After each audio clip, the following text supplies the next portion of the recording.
So here's A.J. Brown this season. He's not talking, but I'll point out that weeks 1 through 9, he had 1,000 yards. In weeks 11 through 17, he has a combined 442 yards. And then weeks 1 through 9, he had 6 touchdowns, and now he just has 1. Yeah, he was on pace for a 2,000-yard season. Right. At the bye. And we were like, was is talking A.J. about Brown? Tyreek. Yeah. We had conversations like, he should be in the MVP race. Yes, absolutely. All right, so are the Eagles destined for a one-and-done fate? Yeah. And listen, I'm not going to act as if it's impossible they go to Tampa and win, but it is impossible they go further than that. They are the 5 seed. And they are going to be the 5 seed because Dallas is not going to lose to Washington. And so as the 5 seed, they have 3 possibilities for round 2.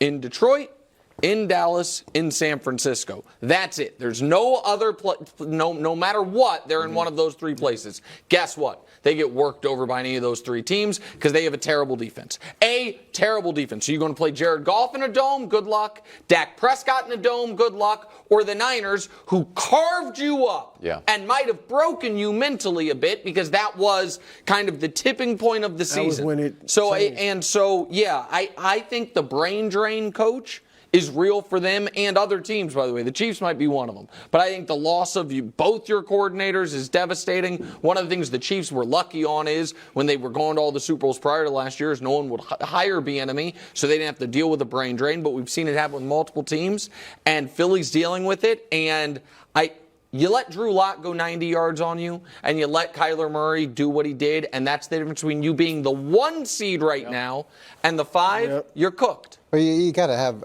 there needs to be some perspective here. Okay, you didn't win 11 games by accident. You didn't beat good teams by accident. You didn't go 25-6 over the last 2 years by accident. None of those things are you didn't luck into that. And the brain drain could be an issue, but typically that's an issue at the beginning of the season and not at the end of the season. And they need to realize that. And I understand they're reeling, and you don't want to be reeling now. But we saw a lot of teams go through periods where they lose 2 or 3 games in a row. And defensively, can we pull up the graph here? So just to be fair on what's happened here. So since Matt's taken over, they have improved in several categories. The issue is the running game. Yep. Okay, so you go from 6 rushing to 28th, which dramatically changes the time of possession. But they've improved in a lot of these areas. Okay, but they haven't been running the ball as well, and they haven't been stopping the run as well. And the defensive line, which is the strength of this organization, they need to play a lot better. Last year they had 70 sacks. Yeah. This year they have 41 sacks. Yeah. That's why the secondary looks the way it does. Can I ask you a quick question on that graphic? And Hubs, I don't know if we can put it back up. Is it as simple as Matt Patricia coming in and saying, wow, we're 28th in defending the pass, but 6th in defending the run? I'm gonna let me just move some basic an account, put some more emphasis over here. Yeah. So now, great news. We're 10th against the pass, but we're 28th against. Absolutely. But you're just moving deck chairs around. Look at the other areas. Look at 3rd down to go from last to 17th. Right. Red zone to go from 30th to 19th. Okay, those things aren't just moving around, running and passing game. Those are substantial areas of growth. And I know we just want to label it as the defense is terrible, but the strength of this defense is supposed to be the D-line. So you've got significantly less sacks, and now you're not stopping the run, which starts up front. So, and getting some veteran leadership to step up here and say, hey, this is not who we are. Right. And forget about it's this guy's fault or that guy's fault. You won games because you've been good. You can be good again. Well, Coach, like you said, this is interesting. The first 9 games before the bye, they gave up 100 yards rushing once. And now their passing was getting only torched. Over 4 yards a carry twice. The passing game was getting torched. The run game, they were shutting down. They were 8-1. Since then, all 7 games, they've given up 100 yards. The passing defense has gotten better. This is even before the defensive coordinator switch. But they've been getting work because they've given up the run. Look, the question, Nick focused on going further than the first round. I'll show this first. I think they can definitely beat the winner of the NFC South. You have them going to the Super Bowl. They definitely can beat the winner of the NFC South. Look at this. All in, Bruce. Look, I'm staying with them. I'm 2 toes down now. 5. Look at this win against winning teams. They're 5-2 And the Buccaneers, come on, I'm sorry. I know y'all like the Bake Show. They're 1-6 against teams with winning records. The Saints and the Falcons. Take this off the screen. No, so first you got to win. That's who they're facing. One of those teams. Yes, we know. Their best win of the season, margin-wise, was against who? Tell us, bro. Tampa Bay. Where? They're 8-8. Tampa Bay. We don't think. But the question was one and done. Yeah. The question was one and done. I know, but the surrounding question is you have them winning the Super Bowl I told y'all last yesterday, week. don't look for me to change. Not right now. Now, when they face San Francisco in the second round, if that's what happens, then I'll have to put on my analysis. No. I will have to put on my analysis we'll get to that in a minute. and say, okay, we'll get to that let's see who the best team is. Right now, there's no need. I need to make 2 points quickly, if I may. One is, would Baker beating Bruce's Super Bowl pick? Wow. And now no longer Super Bowl pick, just his Super Bowl representative pick, be the single greatest moment in the history of this show? It'd be pretty good. I think it would be. I think it would be greater than the only. I can't imagine what could be better. But then here's a more important question to ask. And I'm going to steal a line from Kevin Clark, who I talked to this morning. If you close your eyes right now and think of Jalen Hurts' highlights this year, are they on the field or at a press conference?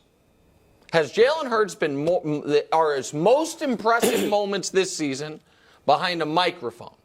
Because I think they are. And I think that while the Eagles' defense is the reason they are in total free fall, the reason that they have not been able to pull out of the free fall, it is the Eagles' defense fault that the plane is crashing. But Jalen's job is to be able to stop the nosedive. Maybe not have the smoothest landing possible, stop the nosedive. He has not played up to that level. And listen, I think he's injured. But the team keeps acting like he's not and calling plays like he's not.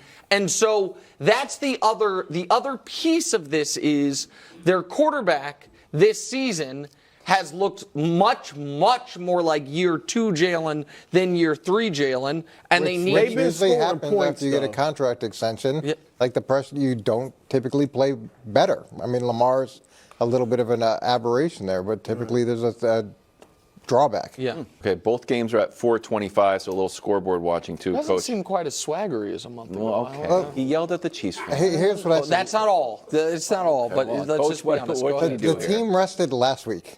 That was their rest week. They rested last week. They went into the game. They thought, we're playing the worst team in the league, and they got bit by it because they were all taking the week off.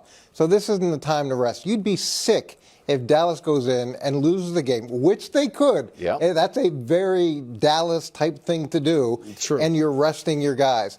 Take this game and treat it like the preseason. Go in and work on your run game. Go work on your run defense. Do a 9-on-7 period. Just get better at the things you need to get better at going into the playoffs, because at this point you don't have the luxury of being able to rest your guys. You need to get things corrected in real time right now. I'm with you, Coach, and I'll throw something else in. Get A.J. Brown involved. You know, sometimes we heard it with CeeDee Lamb. Sometimes don't call the play, call the player, right? If you got a guy that's great, go to him. And I think that, Coach, and I also think, and I don't know what's going on behind the scenes there, but Siri, I'm for sitting down man to man and talking things out. And it looks to me from the outside and from the articles that are written, Sirianni needs to sit down with A.J. Brown and maybe some other players and just be like, look, this season is not over. Let's work this thing out. Do you think A.J. Brown might have something to do with this? I mean, A.J. Brown was in Tennessee. Mike Vrabel's a pretty reasonable sit-down type of guy, and they moved on from him. Like, there's a little bit more to the story. And he did it last year, too. Just like the coach is like, I don't want to throw him the ball. He's our best. I don't want to throw him the ball. That's not happening. Now, the other thing that happens is great receivers, every time they come off the field, I was open. Right. You show them you were double covered. I was open. They're always open. They're always open. Now, I do agree you should get them the ball and try to get them as involved as you can. But there's always more to the story than just like the coach is like, well, if they are going to play the starters, they will be able to get them the ball because Devontae Smith is banged up because on that last drive last week, they threw a bubble screen on Devontae's side. That's what AJ was mad about, that the ball wasn't thrown to his side of the field. One of the things, Devontae got rolled up on. He left the game in a walking boot. Now they're calling it a mild ankle sprain. But that is definitely a type of player that you are going to rest in Week 18. Just quickly, I totally disagree with both of you guys. I think you just need a full reset. Your best chance is being healthy and fresh and saying new season. Healthy, fresh, and new season. If you look up at the scoreboard and the Commanders run the opening kickoff back, get me in there. Right. Have a home game and, Jalen, win the get your division. pads on. But so the thing We is, need you. Right. Get in the locker room. This is why you have backups.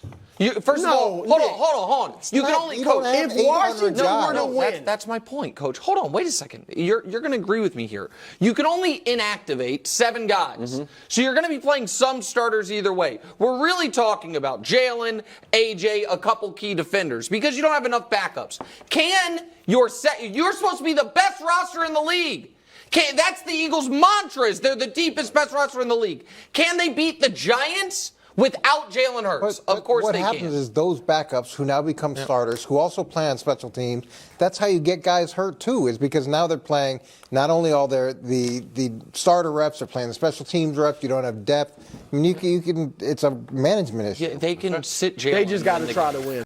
Thanks for watching. Subscribe here to get more from the show and to check out clips from other shows on FS1.